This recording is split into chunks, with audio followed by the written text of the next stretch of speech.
Oui, bonjour.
Bonjour à tous et bienvenue à la sixième édition du Forum économique de la relève d'affaires présenté par Hydro-Québec.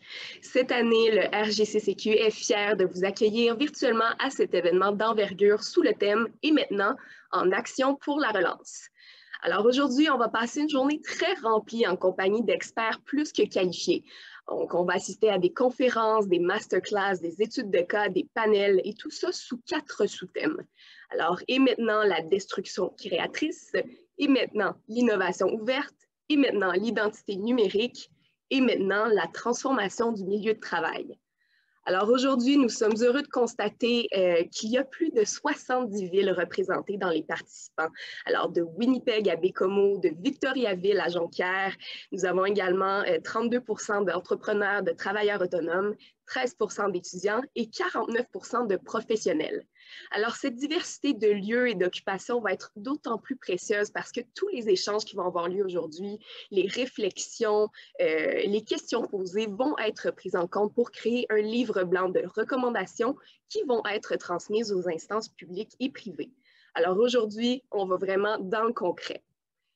Donc, le FERA, c'est un rendez-vous annuel et nous sommes vraiment fiers que malgré cette pandémie, on a pu effectuer l'événement et c'est grâce à nos partenaires donc, qui nous ont permis de nous dépasser pour ces pistes de réflexion pour la relève d'affaires, nos précieux partenaires présentateurs Hydro-Québec, partenaires associés, excusez-moi, oups, pardonnez-moi, j'ai un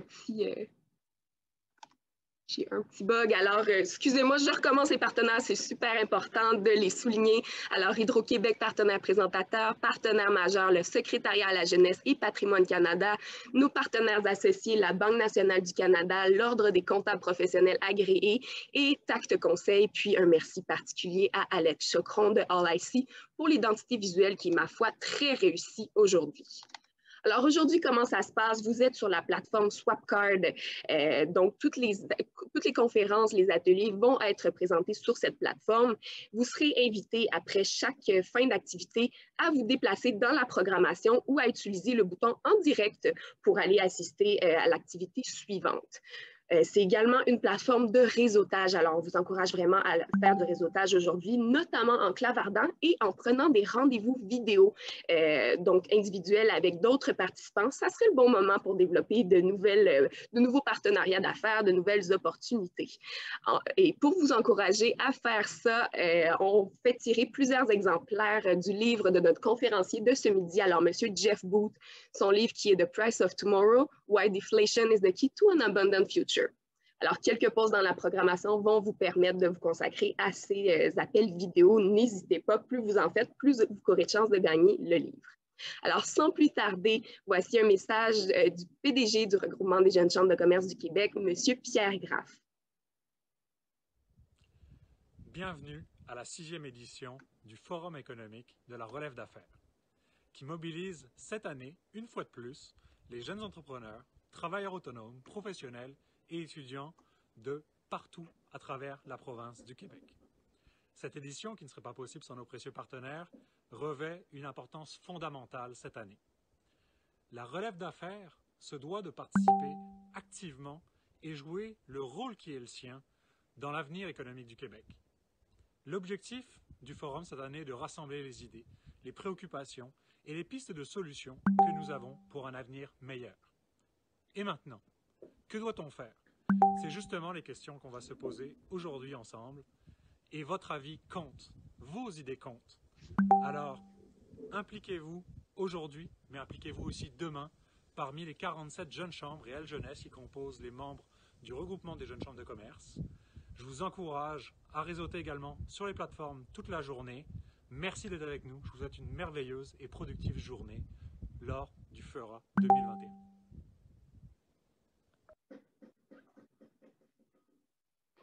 Alors, merci pour ces beaux mots, Pierre. C'est toujours inspirant de travailler ensemble. Et maintenant, j'aimerais inviter l'honorable Mary Ng, qui est ministre de la petite entreprise, de la promotion des exportations et du commerce international, à nous adresser un petit mot également. Good morning, everyone. It is great to be able to join you today. First off, I have some important thank yous.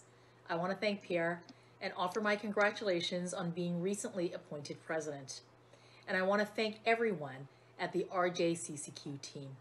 For 30 years, RJCCQ has helped young professionals, executives, self-employed workers, and entrepreneurs achieve their career goals.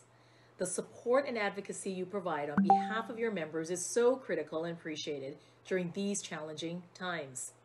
I also want to express my gratitude to your members directly. Ceci dit, j'aimerais vous souhaiter un excellent forum économique de la relève d'affaires. That said, I would like to also wish everyone an excellent economic forum for future business. It is important to see our young entrepreneurs being supported by organizations like RJCCQ to access resources, to find solutions that fit today's reality, and to discuss strategies to grow Canadian businesses in international markets. This past year has been incredibly challenging on many levels. It has also highlighted long-standing inequalities and systemic barriers. As young entrepreneurs, you should know that our government will be here for you every step of the way. We have been doing whatever it takes to support Canadians through this pandemic, providing a comprehensive suite of support programs designed to keep the lights on and to help businesses bridge to a brighter future. As we rebuild our economy, I believe that Canada, as one of the world's most diverse nations, has a unique and an important opportunity. We know that our responses to this crisis and our recovery must be inclusive and reflect the full diversity within Canada. Not only is it the right thing to do, but our economy and our country depends on it. That is why our government has introduced programs that build inclusive business ecosystems, including our partners like Futurepreneur, the Women's Entrepreneurship Strategy, and the Black Entrepreneurship Program. I am also excited to share that we have launched the 50-30 Challenge, which aims for 50% gender parity at 30% representation of underrepresented groups on corporate boards. It is through initiatives like these and forums like this one that we grow and expand those ecosystems and to build a better future for all Canadians. J'aimerais vous remercier encore une fois pour être les jeunes leaders en affaires dont le Canada a tant besoin. Again, thank you for being the young business leaders Canada needs right now. Enjoy the forum, everyone. Merci. Merci beaucoup, Madame Ing. C'est toujours un plaisir de vous compter parmi nous. Et c'est un autre plaisir également d'accueillir en direct Monsieur Samuel Poulin, qui est député de Beauce-Sud et adjoint parlementaire du Premier ministre Volet Jeunesse. Alors, Samuel, je vous laisse la parole.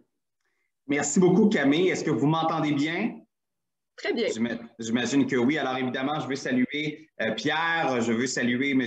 Murray également et l'ensemble des gens qui se retrouvent aujourd'hui sur la plateforme. C'est un plaisir pour moi d'être avec vous à titre d'adjoint parlementaire au Premier ministre du Québec pour les dossiers jeunesse comme député, mais également au nom du gouvernement du Québec. Pour nous, c'est un plaisir d'être partenaire, évidemment, de l'événement année après année parce qu'on regroupe, oui, la relève d'affaires à travers le Québec. On ne peut pas se voir en vrai. Et moi, je crois beaucoup, justement, au contact humain pour négocier, pour parler, pour réseauter. Mais je sais que le regroupement des jeunes chambres de commerce, qui est toujours très dynamique, a fait un effort incroyable pour la journée.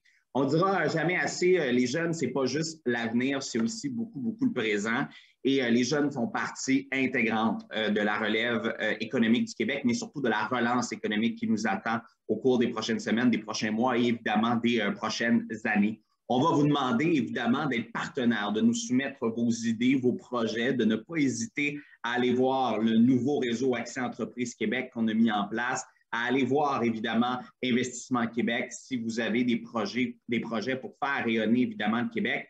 Et pour vous dire aussi qu'on a besoin, oui, de vos idées, mais de votre rayonnement dans votre communauté. Je sais que les jeunes qui sont connectés aujourd'hui sont souvent, évidemment, membres de chambres de commerce ou de jeunes chambres de commerce un peu partout sur le territoire. Alors, vous avez un impact dans votre ville et également peut-être même de faire le choix d'être candidat aux prochaines élections municipales 2021 parce que nous, on a un souhait qu'il y ait plus de jeunes qui se présentent aux élections municipales. Et c'est très possible de pouvoir faire une carrière d'entrepreneur et de jeune élu au niveau municipal, tout dépendant dans la ville dans laquelle vous vous trouvez. Mais je lance un appel à vous pour que vous puissiez contaminer votre communauté avec non seulement vos idées, votre volonté, votre bonne humeur. La bonne humeur, c'est important ces jours-ci pour sortir de cette morosité-là, ce qui fait en sorte que quelqu'un a le goût d'investir, de se lancer dans un projet, de relancer même une entreprise, de prendre la décision de relancer une entreprise qui a été arrêtée peut-être pour toutes sortes de raisons.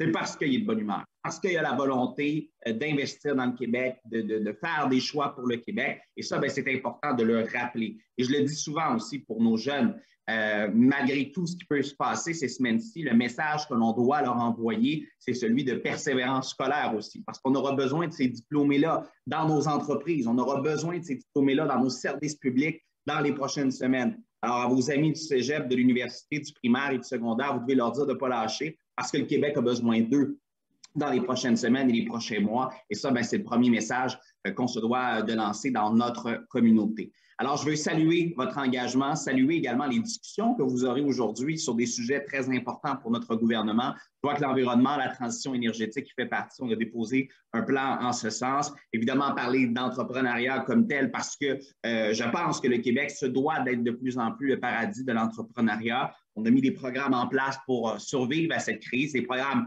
fonctionnent. On en a rajouté pas plus tard qu'hier, entre autres, pour nos restaurateurs. On souhaite continuer d'être au rendez-vous pour pouvoir vous appuyer afin que vous puissiez continuer à vous développer. Bravo, Jeunes Chambres de commerce. Vous faites la différence au Québec. Vous le faites dans votre communauté et on sera là pour continuer à vous supporter. Alors, bonne rencontre, bons travaux, belle journée aujourd'hui. Prenez-vous un bon café. C'est la meilleure façon de survivre devant les écrans.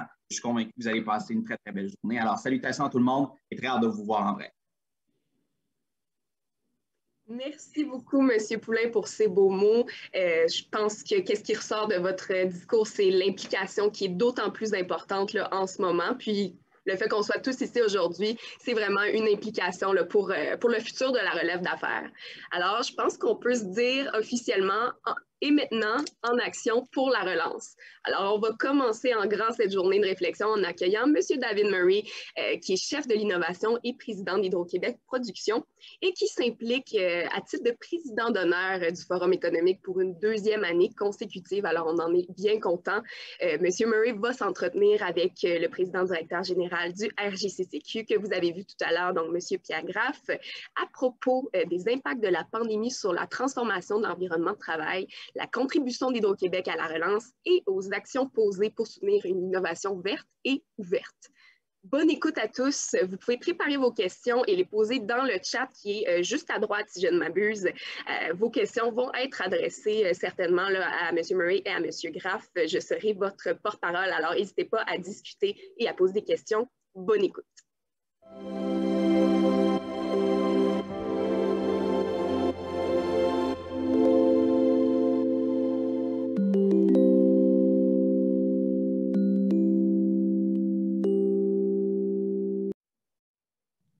Bonjour à toutes et à tous.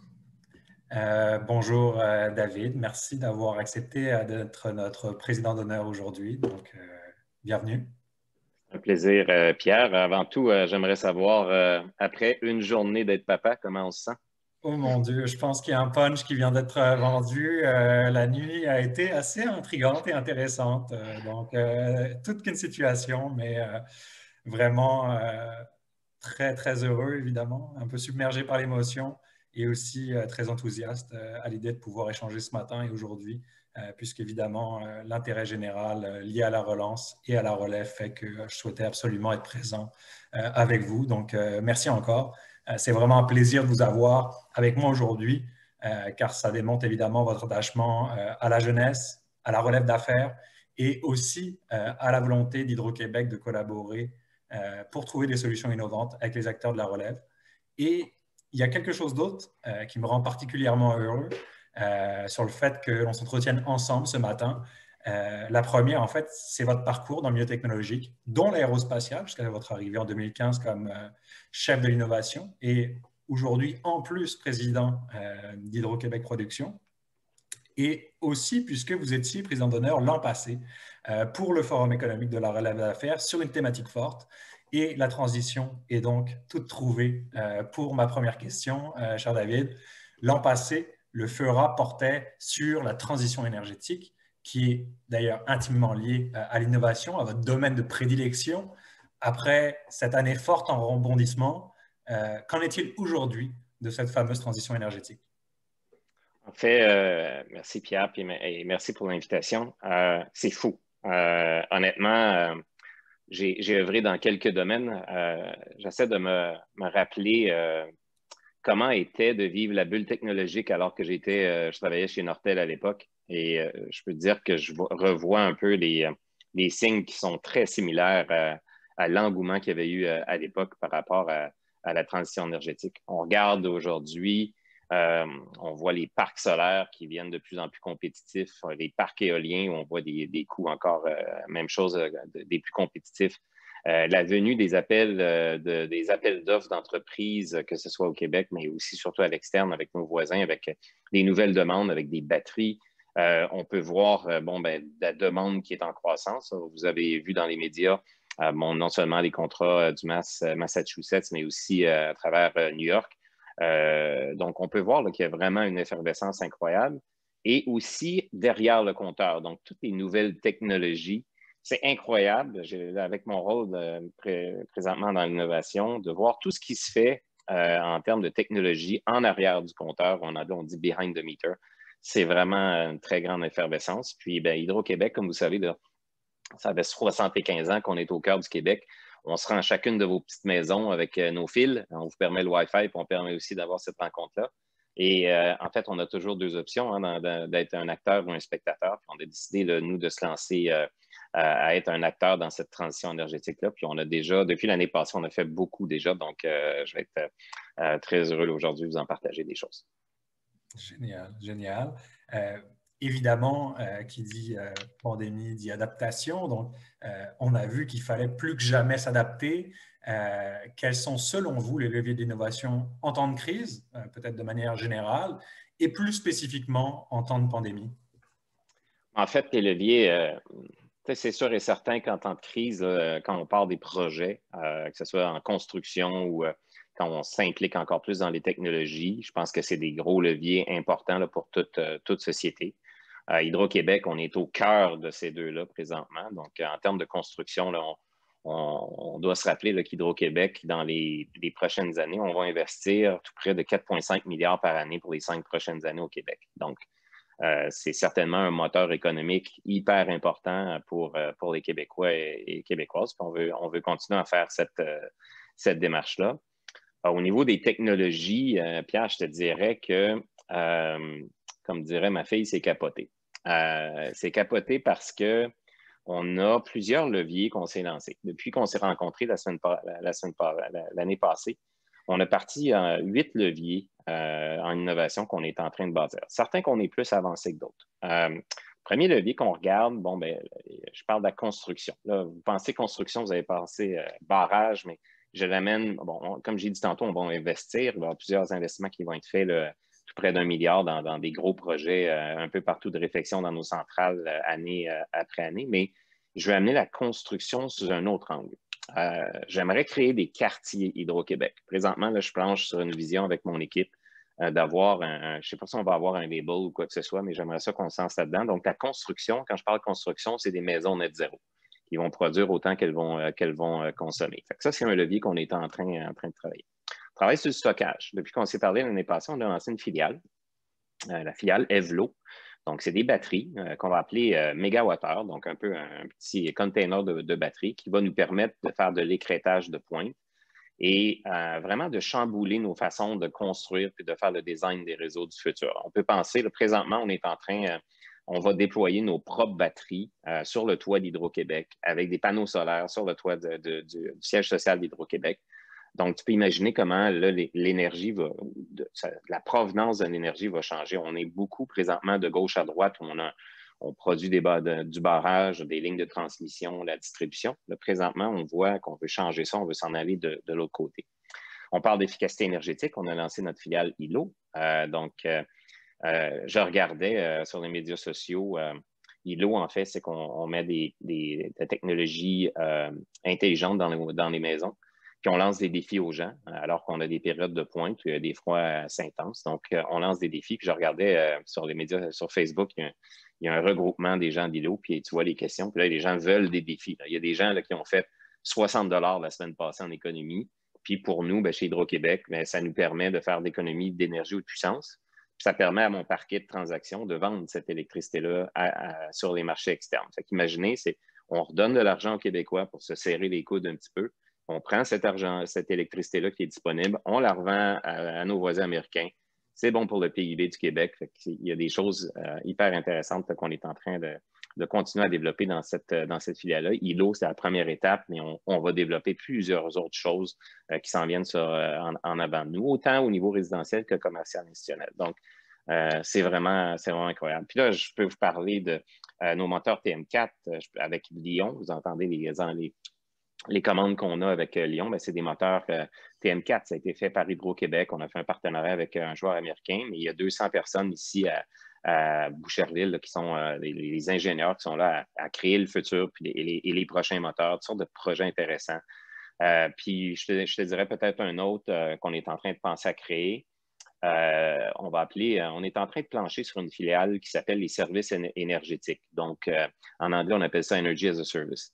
Le focus qu'on est en train de travailler avec le ministère du Transport présentement, c'est de regarder comment on pourrait aider les sociétés de transport d'autobus, que ce soit les autobus scolaires, les flottes d'autobus dans les milieux urbains, pour supporter avec des partenaires. On a discuté avec d'autres partenaires parce qu'Hydro-Québec, on n'est pas une banque. Mais comment on pourrait supporter l'infrastructure, parce que c'est le fun d'avoir des autobus, puis d'acheter des autobus, mais en arrière, ça te prend l'infrastructure. C'est facile aujourd'hui avec du diesel, tu mets du diesel, tu pars, tu t'en vas, c'est simple. Mais c'est quoi la meilleure façon de recharger tes autobus pour minimiser ton impact sur ta facture? C'est quoi le meilleur timing pour entrer ton autobus, faire la recharge? Ça, nous, on a des experts là-dedans, puis on voudrait s'impliquer là-dedans. Fait que, écoute, je pourrais t'en parler encore pendant 20 minutes, mais il y a plein de belles choses qu'on est en train. Mais ça tombe bien justement qu'on parle de transport, parce que c'est vraiment un des thèmes forts pour l'avenir de la planète. Est-ce que justement, à l'ère du virage vert, il y a d'autres choses qui peuvent nous être partagées par Hydro-Québec justement sur l'électrification du Québec et des transports? En fait, première chose, on est déjà actif. Là. On a un des plus gros réseaux de bornes de recharge au Québec. On est en train de mettre des nouvelles bornes ultra rapides en déploiement un peu partout au Québec. Donc, on va déployer un autre 2500 bornes rapides d'ici 2030. On est en train de plancher sur un projet avec les municipalités et le gouvernement pour déployer des bornes municipales, faire des subventions pour des bornes municipales pour justement permettre aux gens d'enlever cette insécurité-là pour d'avoir peur de ne pas se rendre avec les véhicules. Donc, c'est un autre projet. Donc, on veut vraiment propulser le Québec là, comme un leader à cet effet-là. Autre sujet un peu intéressant, un petit peu plus flyé, que je dirais, on est en train de se poser des questions. Je ne sais pas où ça va mener. Bon, l'hydrogène. Beaucoup de gens me contactent pour les véhicules à l'hydrogène. Donc, vous avez vu, Hydro-Québec, on s'est lancé avec des partenaires là, pour produire de l'hydrogène au Québec. Je suis en train de me poser la question avec l'équipe à peut-être équiper des centrales avec des électrolyseurs pour produire de l'hydrogène. Donc, on pourrait, en temps où on a beaucoup d'eau, on pourrait peut-être stocker l'hydrogène et créer un écosystème en arrière. Donc, c'est des choses qu'on est en train de regarder qui est très, très excitant. Donc, c'est sur notre plan là, de stratégique à avoir ces discussions-là pour l'année 2021. Génial, génial. En parlant justement de thèmes sociétals forts, en parlant de virage vert, les thématiques de cette année, elles sont tout autant fortes. Concernant l'une d'entre elles, justement, l'innovation ouverte et aussi l'innovation verte. L'innovation ouverte qui consiste, je le précise pour les gens qui sont avec nous, en la collaboration entre différents secteurs pour accélérer l'innovation. Est-ce que vous pourriez nous donner quelques exemples de collaboration ou de partenariat à travers lesquels Hydro-Québec agit présentement? En fait, on a déjà plus de 160 partenariats actifs aujourd'hui avec l'Institut de recherche l'IREC, communément appelé chez Hydro-Québec. Donc, on est déjà très impliqués. On est impliqué avec des entreprises, on est impliqué avec des universités. Donc, on est très actifs. On continue d'être actifs dans cette démarche-là. Une chose qu'on veut faire cette année, donc dans l'équipe, j'ai créé une nouvelle entité chez Hydro-Québec qui est une entité de la commercialisation des innovations. Donc, c'est une nouvelle équipe. J'ai mis un joueur assez pétillant qui vient du domaine de la réalité augmentée, qui s'appelle Simon Racicot. Simon est en train de plancher sur un sommet d'innovation Hydro-Québec. C'est un sommet qu'on aimerait tellement le faire en chair et en os. Donc, on prévoit faire ça là, quelque part cet été. On veut attendre de sortir de la pandémie. Dans ce sommet-là, ce qu'on veut voir, c'est mettre vraiment toutes les têtes innovantes au Québec, incluant les jeunes, incluant les universités, incluant les savants comme Pierre-Olivier Pinault ou M. Donsky, par exemple, où on va voir comment Hydro-Québec pourrait être encore un plus grand catalyseur au niveau de la transition énergétique. Donc, on a notre idée, mais on va mettre toutes les têtes pensantes pour nous permettre de faire ça. Donc, c'est un sommet qu'on veut faire. On est en train de le planifier, là, mais on devrait faire ça sur 2 jours. On aimerait ça faire ça quelque part près d'une centrale avec un chapiteau, mais on va voir ça, on va voir comment on va se rendre avec la pandémie. Je te dirais, l'autre endroit qu'on regarde présentement, c'est avec des fonds d'investissement en innovation. Donc, on a des discussions là, pour voir comment on peut s'impliquer dans l'écosystème. Comme je le disais tantôt, je suis en interface avec beaucoup de gens. On m'écrit de gauche à droite pour me présenter des nouvelles technologies. Puis à chaque fois qu'on ouvre une porte, on en ouvre 4-5 autres, puis ça nous permet vraiment de voir une vue 360 de toutes les possibilités de nos gens qui sont créateurs au Québec, de nos innovateurs, donc, et de pouvoir essayer d'intégrer ces technologies-là. On est actif, on a fait déjà des partenariats avec des joueurs québécois, que ce soit avec ILO, puis on continue à vouloir faire ces partenariats avec des joueurs québécois pour nous permettre là, de continuer à déployer ces technologies-là à travers Hydro-Québec et potentiellement là, que tout le monde puisse contribuer à ces beaux petits quartiers Hydro-Québec du futur. Génial, génial. D'ailleurs, tantôt, on parlait de la pandémie et l'impact sur les compagnies. J'aimerais justement y revenir, puisque en tant qu'entreprise d'envergure, Hydro-Québec, qui a des milliers d'employés à travers la province et même ailleurs, a évidemment dû faire face à de nombreux enjeux dans cette période incertaine. Comment avez-vous fait pour vous adapter en temps de pandémie? Vous voyez toutes les défis actuellement dans les médias qui se passent à propos des avions et de toute la complexité de ce dossier-là. C'est très transparent pour les Québécois et Québécoises, mais à tous les jours, quand vous regardez dans le ciel, il y a des avions d'Hydro-Québec qui se promènent pour aller amener nos travailleurs dans le Grand Nord pour s'assurer que l'énergie est toujours présente. Quand vous parlez de s'adapter en temps de pandémie, il faut imaginer, Hydro-Québec ne peut pas arrêter on est un service plus qu'essentiel. Donc, quand on dit Serviris Saint-Dicenne, ça a été Serviris Saint-Dicenne, travailler avec nos gens de santé et sécurité, mettre en place des mesures assez rigoureuses pour nous permettre de continuer à avoir nos travailleurs à justement préparer nos groupes, faire la maintenance de nos groupes pour s'assurer qu'au moment où on se parle, on a l'électricité. Fait que ça a été la première chose. Puis on a fait un gros travail avec nos gestionnaires pour pouvoir s'ajuster et permettre à nos employés de rester et travailler dans des conditions. Donc, créer des bulles, avoir beaucoup de discussions avec les gens locaux, les communautés autochtones. Donc, ça a été un travail tout azimut qui a été fait là, par les équipes. Deuxième chose qu'on a fait, c'est le télétravail. En étant responsable des TI, on devait avoir la technologie pour permettre à plus de 14 500 personnes de se revirer et de faire du télétravail. Ça a été... c'est vrai que la première semaine a été un peu chaotique. Tu pars des rencontres, puis ça arrête, ça repart, ça arrête. Donc, nos équipes de TI, télécom, se sont mobilisées là, pour nous permettre d'avoir d'autres liens et permettre à nos 14 500 personnes de tomber en télétravail. Donc, ça a été fait. Et par la suite, ça a été de développer des outils. Donc, vous savez, il y a comme deux grandes transformations chez Hydro-Québec. La première, la transition énergétique est certaine. La deuxième, c'est toute la transformation à l'intérieur d'Hydro-Québec. Comment est-ce qu'on devient encore plus efficace, plus lean avec un système d'amélioration continue. Donc, on a lancé plusieurs des cellules d'amélioration continue. On en a plus de 1300. Comment on fait pour continuer à se parler de nos priorités journalières, les objectifs et suivre? Donc, il a fallu tout faire des nouveaux outils pour nous permettre de faire ça en virtuel. Et encore une fois, là, nos équipes de TI ont été capables de faire cette démarche. Puis finalement, je ne peux pas l'oublier, s'ajuster veut dire, pour Hydro-Québec, mais s'ajuster pour notre clientèle. Donc, beaucoup de choses qui étaient faites là, sur l'allègement des paiements pour permettre aux entreprises et aux Québécois là, de passer à travers des temps difficiles. Donc, on essaie de sonner présent là, pour aider les Québécois et Québécoises dans un temps de pandémie qui est difficile, mais qu'on commence à voir la lumière au bout du tunnel. Fait que c'est excellent. Parfait, parfait. Puis, tant qu'à parler des entreprises, d'ailleurs, nouvelle transition toute faite. Merci, David. Justement, comment toutes les adaptations d'Hydro-Québec, en plus de ce qui a été fait, comme on vient de le mentionner, au niveau peut-être plus monétaire, avec certaines factures, comment Hydro-Québec va contribuer à la relance auprès des petites entreprises particulièrement? Bien, on continue, comme on dit tantôt, on fait avec les investissements qu'on fait, on est déjà présent dans toutes les régions.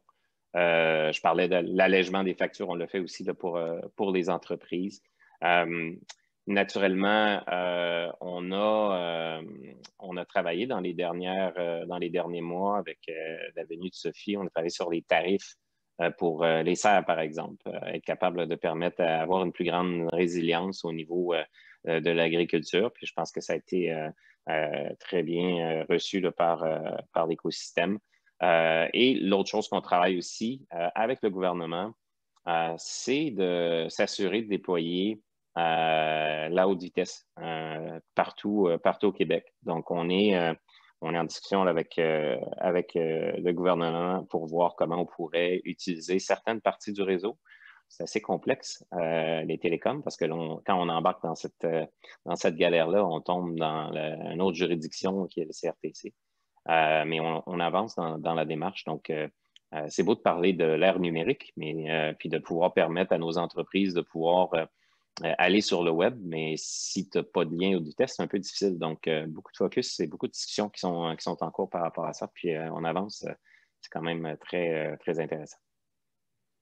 Excellent. On parle d'adaptation d'Hydro-Québec. Je me doute qu'il y a aussi certaines adaptations peut-être plus spécifiques aux grandes entreprises. Ce serait quoi les différences justement avec ce qu'on vient de mentionner par rapport aux PME?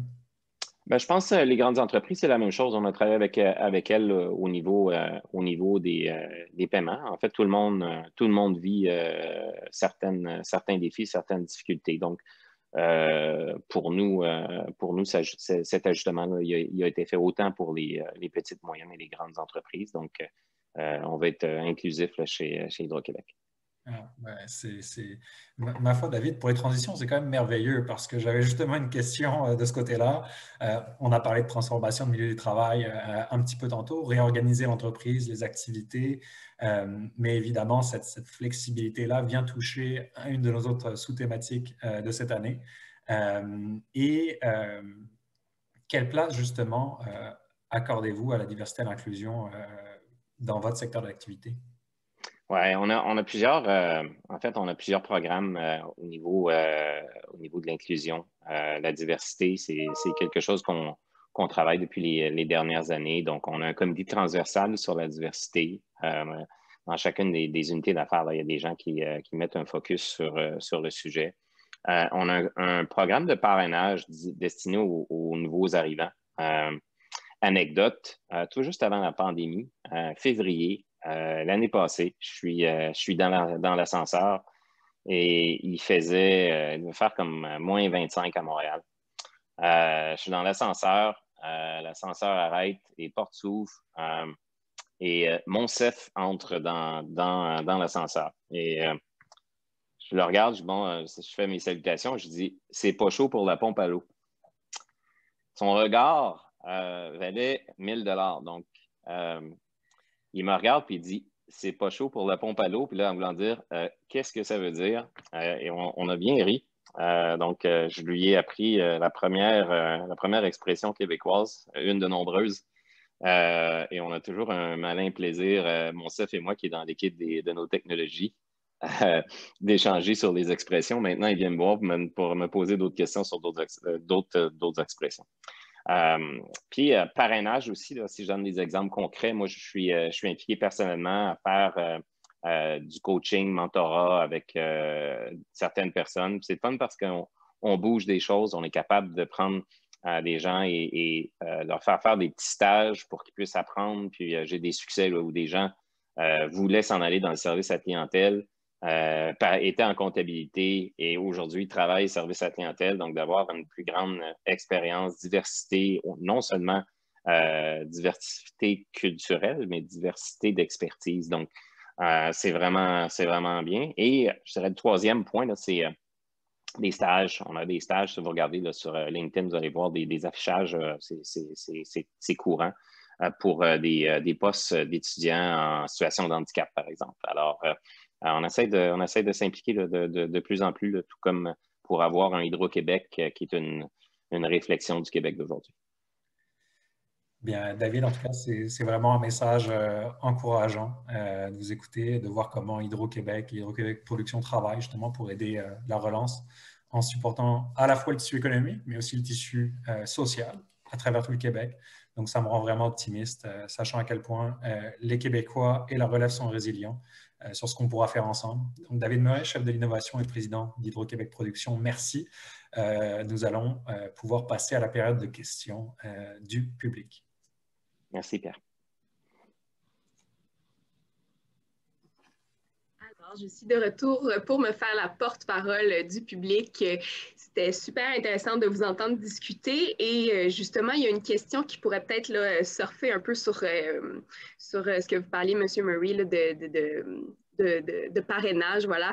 Donc, j'ai une question de Guillaume Lajoie qui demande, prévoyez-vous collaborer avec les startups de Montréal comme une des initiatives d'innovation chez Hydro-Québec? Et si oui, quelles sont les mesures que vous prévoyez déployer? Oui, en fait, c'est un peu ça la thématique qu'on veut faire pour le sommet d'innovation. On est vraiment, ce que je me rends compte à chaque fois qu'on a une idée chez Hydro-Québec, c'est que dans bien des cas, l'idée existe déjà. Donc, au lieu de réinventer la patente, ben, pourquoi pas l'utiliser déjà? Alors, ça, c'est une chose là, qui est dans notre processus. Dans l'organisation que j'ai mis en place, tout en haut, chez Hydro-Québec, il y a l'IREC. Au-dessus de l'IREC, je veux travailler avec les universités. Personnellement, je pense qu'on a une opportunité au Québec de stimuler, travailler encore de façon plus précise avec nos universités, avec des sujets plus concrets, c'est-à-dire bien concrets avec des défis particuliers pour chacune des universités. Entre ça, il y a l'équipe de commercialisation, puis entre les deux, entre notre équipe de l'IREC et l'équipe de commercialisation, il y a ce qu'on appelle le faire ou acheter. En bon anglais, on appelle ça le make or buy. Puis on a mis ce processus-là en place pour se questionner. Parce que je dirais que dans le passé, on était plus dans le make que dans le buy. Donc, on veut vraiment avoir cette ouverture-là. Donc, le lancement, là, pour nous, là, c'est vraiment de voir à travers ce sommet de l'énergie-là comment on va pouvoir intégrer les différentes parties prenantes et de voir ce qui existe déjà aujourd'hui. Si vous avez des choses qui existent déjà aujourd'hui qui peuvent s'impliquer, bien, c'est sûr et certain que vous nous envoyez l'information. On travaille en partenariat avec Investissement Québec, naturellement, à la Caisse de dépôt. On a commencé à avoir de belles rencontres super constructives là-dedans. Fait que c'est sûr qu'on veut utiliser. On le fait d'ailleurs, on le fait déjà. Là, les entreprises qui sont derrière ILO, ce sont des entreprises québécoises et on est en discussion au moment où on se parle avec d'autres entreprises. Merci beaucoup pour cette réponse éclairée. Je pense que ça peut donner des idées aussi pour les startups montréalaises, mais aussi partout au Québec, certainement.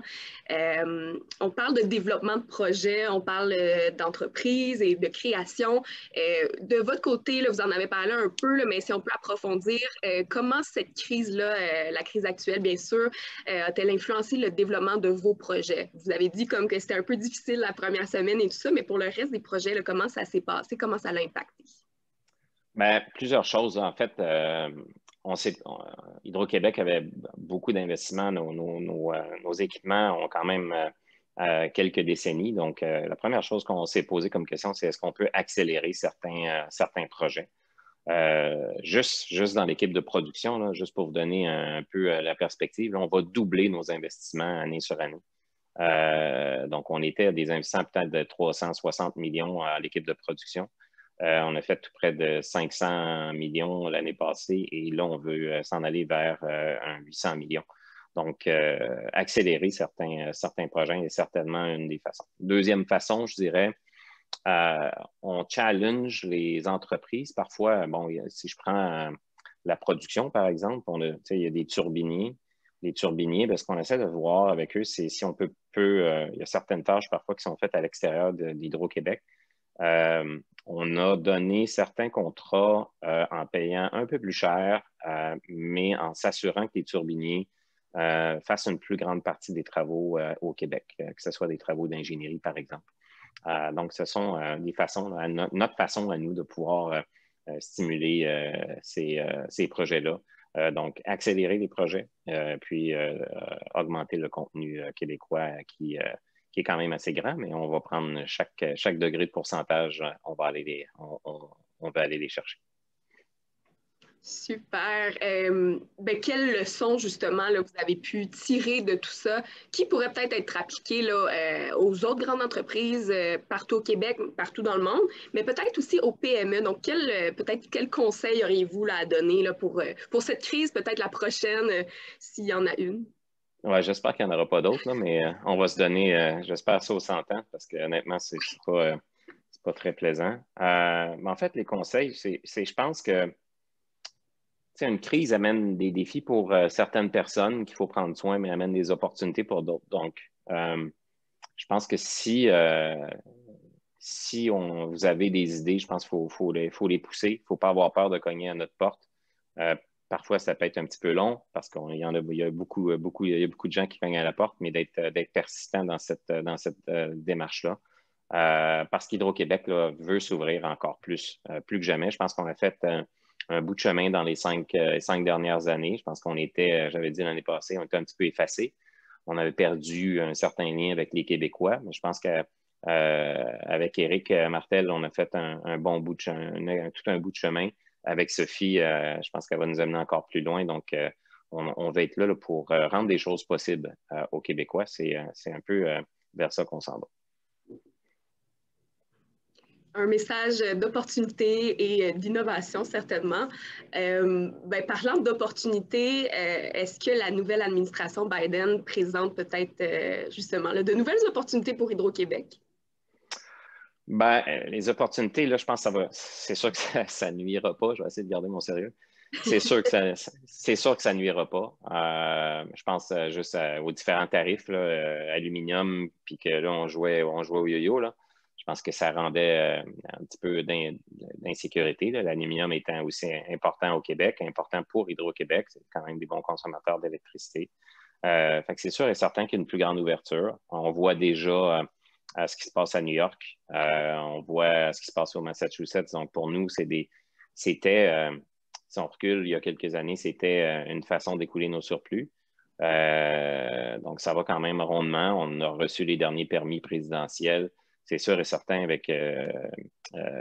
Biden, le côté vert est encore plus présent. Donc, pour nous, ça va créer des opportunités. Des opportunités, oui, d'exportation, mais je pense qu'on peut aller plus loin que ça. On va commencer par le Québec avec nos technologies pour faire de l'efficacité énergétique, déployer nos batteries. Mais je pense que ça peut amener encore plus d'opportunités qu'on puisse offrir ces services-là éventuellement à l'externe. Je vais vous donner un exemple. On a nos gens à l'IREC, notre institut de recherche, qui sont en train de travailler sur des logiciels pour essayer d'intégrer les différents facteurs de la transition énergétique. Donc, si on regarde, il y a des facteurs qui viennent rehausser la demande, mais il y en a d'autres qui viennent la baisser, il y en a d'autres qui viennent l'ajuster dans le temps. Donc, le solaire, l'éolien, on rajoute des véhicules électriques, donc à la pointe, tout le monde se recharge. Donc, tout ça vient jouer en même temps sur le réseau. Puis la fiabilité du réseau d'Hydro-Québec est importante. On ne peut pas laisser tout le monde commencer à jouer là-dedans. Vous avez vu ce qui s'est passé, entre autres, en Californie, où il y a eu certains blackouts là-dedans. Donc, pour nous, avec l'IREC présentement, l'équipe est en train de travailler à faire un logiciel qui va intégrer tout ça, faire de la simulation de réseau. Fait que le potentiel de ça est phénoménal parce que si on est capable de simuler tout ça, imaginez le potentiel, on pourrait prendre n'importe quel réseau un peu partout au Québec ou à l'extérieur, puis d'être capable d'offrir aux différentes municipalités, États, quelle est la solution optimale pour eux pour décarboner. Combien d'éoliens on devrait mettre, combien de solaire on devrait mettre, où devrait-on le mettre, combien de maisons intelligentes on devrait mettre, combien de maisons éco-énergétiques on devrait mettre. Donc, simuler tout ça, l'intégrer, on est actif là-dedans. Il y a beaucoup de travail qui est fait par l'Institut de recherche pour nous amener dans cette démarche-là. Puis, c'est quand même très, très porteur. Puis, le dernier point avec Biden, je pourrais dire, projet qu'on travaille avec le ministre Julien, avec le ministre Fitzgibbon, avoir une usine de batterie, fabrication de batteries au Québec. Hydro-Québec a une centaine de chercheurs présentement qui travaillent sur la prochaine génération de batteries, la batterie tout solide, qui va vous permettre là, de recharger votre véhicule en une quinzaine de minutes, qui va faire 750 km. Donc, on est très actifs. On est dans le top 10 mondial dans cette recherche-là présentement. Puis, si on est capable d'attirer des joueurs à venir s'établir ici pour qu'on puisse fournir Détroit et les grands fabricants de véhicules aux États-Unis, je pense que ça pourrait être très porteur parce qu'on a non seulement l'expertise, la connaissance, mais on a aussi les minéraux au Québec. On est privilégié à pouvoir utiliser ces minéraux-là puis les mettre à contribution. Donc, beau projet là, que je fais partie avec une équipe de plusieurs groupes dans le gouvernement du Québec. Puis c'est très porteur comme projet, mais on a encore du travail à faire, mais ça avance. Absolument. Puis, c'est intéressant de voir justement les opportunités qui s'ouvrent, puis comment les choses peuvent avancer dépendamment le changement de régime, là, si on peut dire, là, dans les pays voisins. Bien, justement, on continue un peu sur les États-Unis, puis après ça, on reviendra là, au Québec. Mais est-ce que c'est quoi vos principaux marchés dans lesquels vous voulez vous implanter au-delà de New York et Massachusetts? Est-ce qu'il y a comme de nouveaux marchés aux États-Unis ou ailleurs que vous cherchez là, à vous implanter? Voilà. Oui, mais c'est sûr que les États, tous les États voisins dans le Nord-Est vont être des joueurs importants. Mais le focus à court terme, c'est vraiment les États qui sont juste au nord, au sud de la frontière. Donc, New York, Massachusetts, c'est sûr c'est nos clients principaux. Je pense qu'il y a beaucoup, beaucoup de volume là-dedans. Au quotidien, on fait affaire avec d'autres États encore un petit peu plus loin, qu'on appelle avec du cycling. Là, c'est avec notre parquet d'énergie. Mais nos principaux joueurs pour l'instant, c'est vraiment, on veut mettre le focus. Massachusetts va très bien, ça avance. On a déjà commencé à construire la ligne. New York, on est en négociation. Donc, ça augure quand même bien, on va toucher du bois, mais je pense qu'on s'en va dans la bonne direction. On a fait des ententes avec les Maritimes, le Nouveau-Brunswick l'année passée aussi, là, donc ça a passé un petit peu plus transparent au Québec, mais on veut aussi essayer d'aider nos provinces voisines. L'Ontario, bon, il y a de la capacité en Ontario, on a des lignes qui sont disponibles pour faire de l'exportation, mais c'est sensible, c'est politique, beaucoup de nucléaire. En Ontario, c'est beaucoup d'emplois, fait que c'est un petit peu plus sensible. Donc, on essaie de cogner à la porte, mais c'est un petit peu plus difficile à cause de l'impact sur les emplois là-bas. Oui, je comprends tout à fait. Ben, c'est beau de vous voir justement vous expandre, mais aussi vous concentrer là, où ça fonctionne. On parlait tout à l'heure justement là, de batterie et tout ça, puis je pense que ça intéresse comme énormément de gens.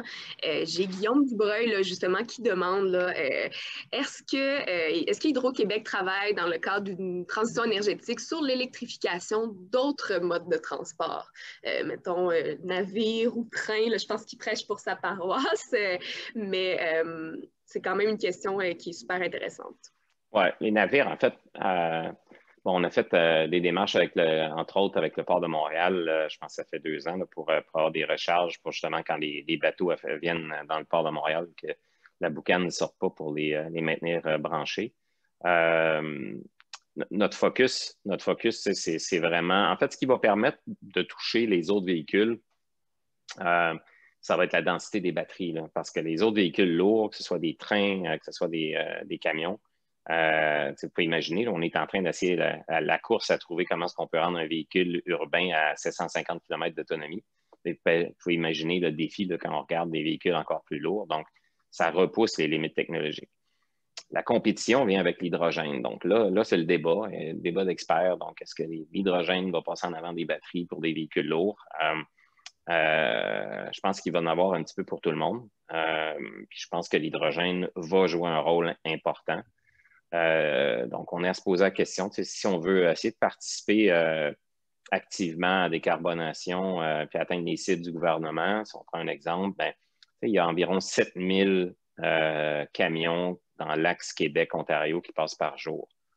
C'est sûr que s'il y a une transformation de l'hydro au niveau des véhicules lourds, au niveau de l'hydrogène, ben, ça pourrait être une opportunité pour Hydro-Québec. Donc, de s'impliquer dans cette démarche. Les défis de l'hydrogène aujourd'hui, ben, c'est le stockage. Donc, le stockage de l'hydrogène, on parle, c'était 700 bars. Là, on est rendu à peut-être 350 bars.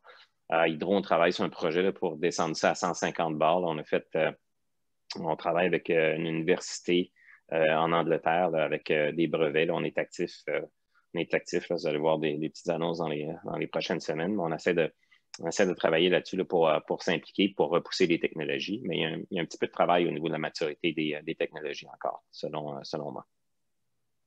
C'est bien noté. Puis je pense que tout le monde a un peu... c'est ça, tout le monde garde les yeux vraiment rivés sur ce que vous faites là, dans ce domaine-là. Puis l'hydrogène, c'est super intéressant comme avenue. Question, justement, on peut continuer avec le transport. Là, comment vous approchez ce développement-là de ces projets structurants électriques? On en parle un peu depuis tantôt, mais c'est quoi votre approche en général? Bon, on travaille avec le gouvernement. Pour nous, c'est important là, d'être synchronisé. Ça, c'est la première chose. Donc, on est actif. J'ai plusieurs rencontres avec des gens au ministère du Transport. Donc, à regarder différentes avenues, différents programmes. Puis, on travaille aussi avec les manufacturiers. Donc, on a beaucoup de discussions avec, si on prend par exemple Autobus Lyon à Saint-Jérôme, là, qui sont très actifs. C'est très porteur de voir l'avancement d'entreprise. On avait déjà eu plusieurs rencontres dans les dernières années. On veut comprendre vers où, comment eux veulent faire évoluer ça. Puis, comment Hydro-Québec va trouver son compte dans ce milieu-là. Puis, une des façons, là, comme j'ai dit, là, pour nous, là, ça va être d'offrir des services d'optimisation de recharge pour éviter, minimiser les impacts sur les réseaux et minimiser la facture des entreprises qui vont utiliser la recharge. Donc, c'est sûr qu'il y a toute une question de puissance dans ces discussions-là et c'est dans cet effet-là qu'on veut s'impliquer. Absolument, mais super intéressant. On a parlé beaucoup de transport, on a parlé d'innovation, de start-up. Un sujet qui me tient à cœur, c'est certainement le télétravail. Ça nous touche tous depuis 1 an là, maintenant. Donc, question à propos du télétravail pour vous. La pandémie a fait en sorte là, que c'est devenu la norme là, dans beaucoup d'entreprises. C'est quoi l'impact là, de ce changement de paradigme, on peut dire? C'est quoi cet impact sur vous et sur la transition énergétique? Est-ce que ça accélère? Est-ce que ça décélère? Qu'est-ce que ça fait? Ben, je pense que je vais le prendre d'un autre côté en premier. L'impact je vais le prendre sur vous, moi. C'est sûr que le matin, tu n'as pas à te rendre au travail, à taper le trafic, puis à être jamais, puis à créer de la pollution. Je pense que ça, c'est déjà un bon côté. De l'autre côté, par contre, je trouve ça extrêmement difficile sur le côté humain.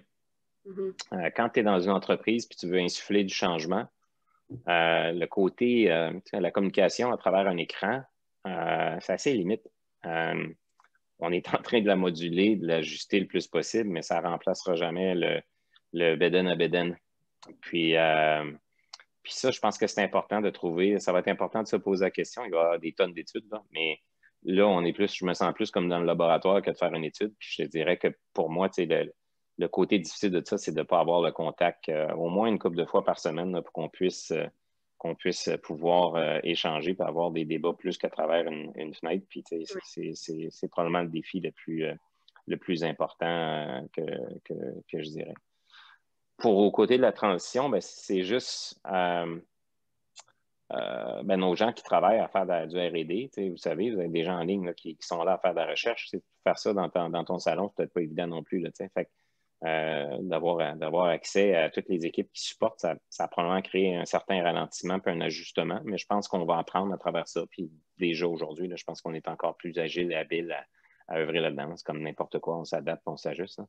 Mais le côté humain, pour moi, est quelque chose qu'on doit pas sous-estimer puis revenir. Là. Donc, moi, je m'amuse. Ce que je me rends compte, là, tout le monde est en train de planifier des rencontres, que ce soit en Teams ou peu importe l'application. Puis ce que je dis à mon adjoint, je n'ai pas toujours besoin de voir la personne. Je peux faire un appel, téléphonique, ça marche encore.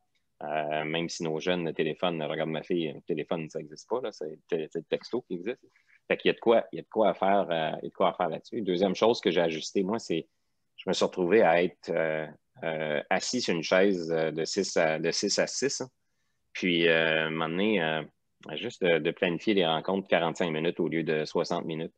Donc, ça permet, d'être plus concis des rencontres, puis d'aller directement. 2, ça nous permet un petit 15 minutes. Fait que j'alterne, je change de salle de conférence chez nous. Fait que je passe d'une pièce à une autre. Donc, dans la même journée, le monde, ils vont me voir bouger un petit peu plus. Hein. Mais je pense que c'est le fun. Puis l'autre côté, le fun, par exemple, c'est que ça dépersonnalise la hiérarchie. Je trouve ça cool. Hydro-Québec, le 5 ans, était, my God, au secours, très hiérarchisé. Ça a été mon plus grand clash, ça, puis les médias, je dirais. Ça a été les plus grands clashs. Mais là, ça met un côté un petit peu plus humain. Hein. Tu te branches, là, puis tout le monde regarde en arrière, qu'est-ce qu'il y a en arrière sur le mur, puis personne n'en parle, mais tout le monde le fait. Fait que ça dépersonnalise un petit peu ça aplatit un petit peu on devient plus humain par défaut. Fait qu'il y a quand même des bons côtés là-dessus. Oui, absolument. Ben, mon Dieu, ce que vous dites, ça résonne beaucoup. Ça résonne beaucoup chez moi, ça résonne probablement beaucoup chez la majorité des auditeurs aujourd'hui. Puis effectivement, ben, on est tous humains, puis on est tous égaux, spécialement devant nos écrans avec nos backgrounds. Tous aussi éclectiques les uns que les autres, malgré que le mien ne l'est pas beaucoup aujourd'hui. Alors, je pense que ça peut conclure aujourd'hui. On a fait un bon tour de piste, là, vraiment, là, avec vous, M. Murray. Alors, je souhaite vraiment vous dire un gros merci. Et je le rappelle, donc, vous êtes le chef de l'innovation et président d'Hydro-Québec Production, pour ceux qui veulent aller voir après ça et faire des recherches. Alors, merci pour cet échange enrichissant. Pour les participants, cette activité se conclut. Je vous invite donc à aller dans la programmation pour accéder à la prochaine activité. Et n'oubliez pas toujours de discuter, continuer à discuter sur groupe de discussion, donc sur les sujets dont on vient d'aborder. Vous allez pouvoir continuer la discussion. Faites des vidéos de chat, vraiment, on vous encourage à le faire. Et maintenant, on plonge dans un nouveau thème dont on a quand même commencé à aborder, qui est la transformation des milieux de travail. Je vous donne rendez-vous tout de suite donc dans l'activité suivante qui va être le carrousel d'inspiration. Alors, on retourne dans la programmation et on chatte. Alors, des messages inspirants à ne pas manquer. À tout de suite tout le monde. Merci.